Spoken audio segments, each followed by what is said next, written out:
na kine pe bana poto bomitungisaka mingi bomitunaka soki bokopase babon moma na bino wapi. Yoka Boss Toussaint Nzai, acteur principal, ateli bino espace kitoko pona ba divertissement na bino. Espace village la différence kuna na commune na Bandal. Espace kitoko okokuta kuna masanga ya malili swabala na mungongo masanga ya bapaya pe ezali nganda tabakutu koloba te ngulu pe biloko misusu ya kobabola likolo nango pilipili ya kobweta.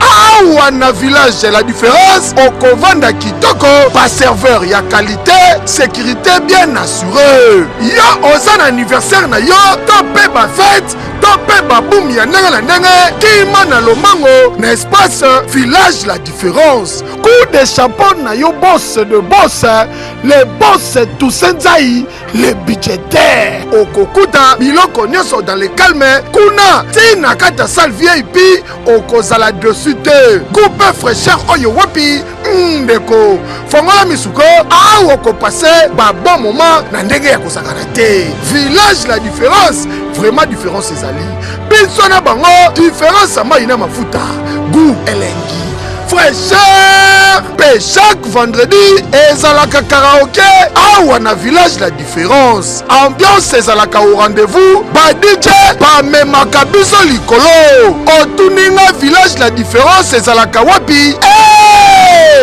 ozalaka na Kisasa te ezwami na avenue Lac Edouard numéro 4550 oza mobimba.